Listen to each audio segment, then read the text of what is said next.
up, people? BCHQ, UFC Fight Night 84, Bisping versus Silva. Let's get into it. David Teemer versus Martin Svensson, both coming off of The Ultimate Fighter Season 22.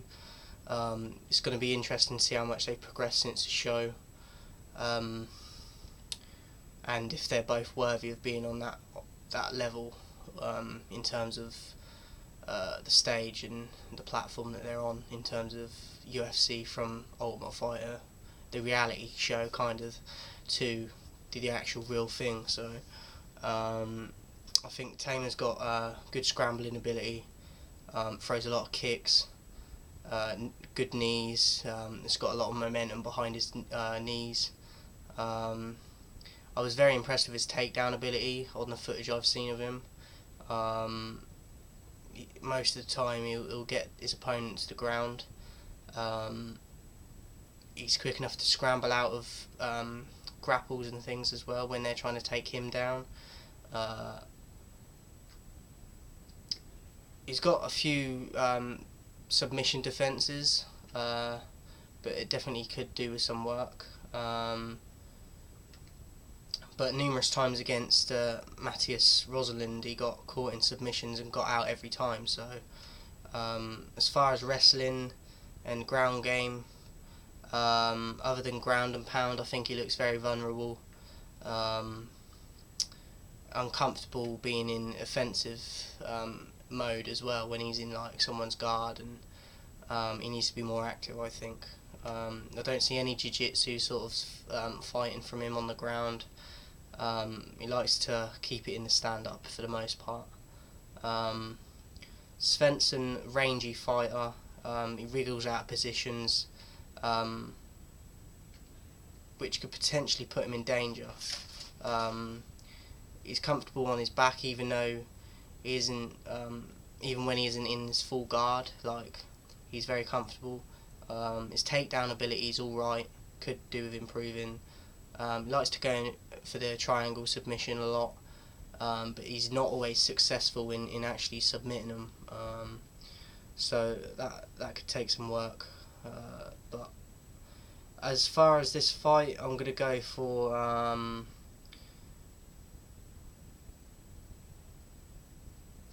sorry, my screen just blacked out.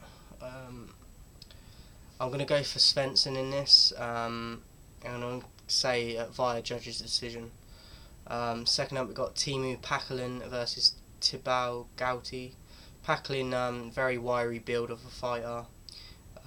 When he's in top positions, he's quite awkward and difficult to get off of his, like, his opponent can't get him off because he's an awkward fighter, and because of his size.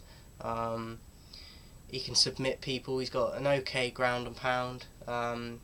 Gouti comfortable in the stand up. He's got powerful hands and times his shots pretty well. But I've only seen him win one fight via submission in the ground game, so I think his ground game needs a lot of work. Looks pretty average on the ground. I'm going to go for a second round TKO via stand-up strikes from Gouti.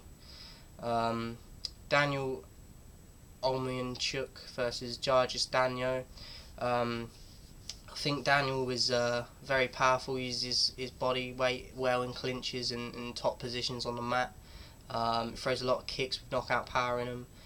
Because of his power and his strength, his opponents find it difficult to take him down.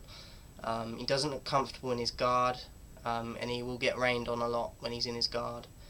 His cardio looks very weak, and to the point, if the fight reaches the third round, I think he's going to be dead on his feet. And in that case, he'll be very vulnerable. Danyo can be dangerous with his opponent up against the fence. He likes to throw combos and elbows. Pretty effective with it. He's a brawler and a gritty fighter. Does the ugly work. He's got a lot of heart, and if it gets to the late rounds, he sucks it up and he still produces good shots and times them well. He's got nice ground and pound, and he's just got a lot of power in his shots. He's undefeated coming into his first fight for the UFC, so he's going to be confident, even though there's going to be a lot of pressure on him. I don't think that he's got very many wide skills other than a lot of skills other than his ground and pound. So I expect him to do all he can to stay in the stand up and try and go for that knockout. With Daniel, I'm going to go with Daniel because I feel that Olminchek he's got too many weaknesses to exploit. So I'm going to predict a first round TKO for Daniel. Next up we got Norman Park versus Rustam Kabalov.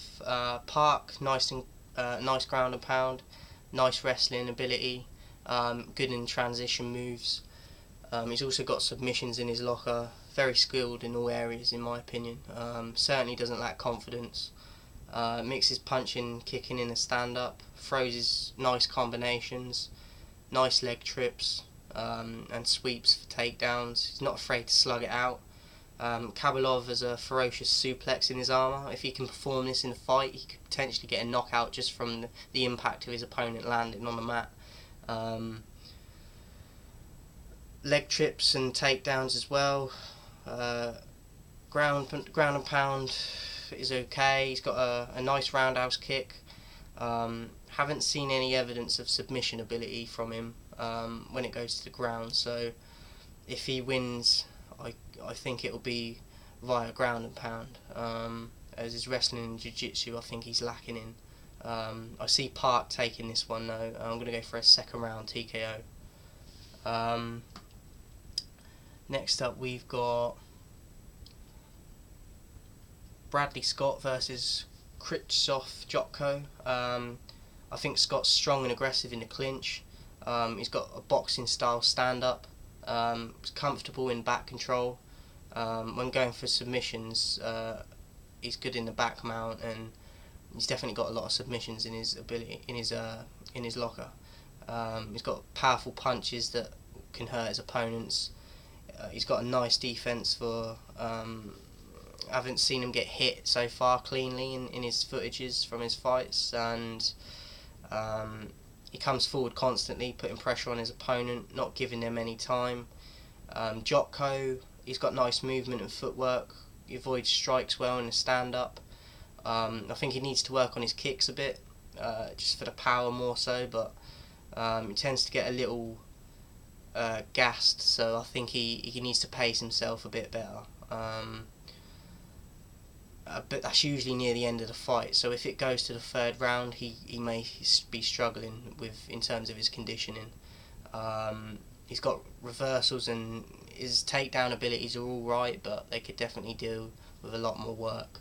I'm going to go for Bradley Scott as he's a natural boxer, and I see him winning via knockout in the third round.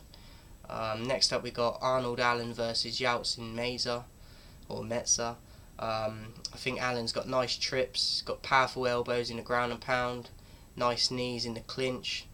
He's got submission escapes, uses head pressure well. Definitely a tough kid. Can take a shot and keep going. He's got a strong chin.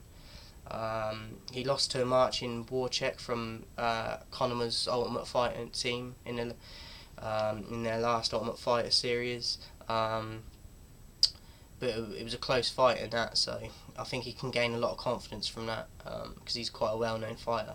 Metza, very skilled in the wrestling department, uses leg hooks to maintain control when in back mounts and on doing a lot of mat work. He's got okay takedown ability, nice guillotine submission.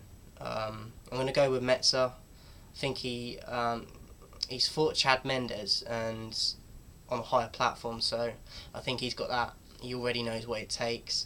Arnold Allen's coming in, I believe it's his first fight for the UFC, so I think he's going to feel more of the pressure, whereas Metza's already been on this stage. I see Metza taking this to the ground and pound from the very first round, from the get-go, and I'm going to go for a second round submission for Metza.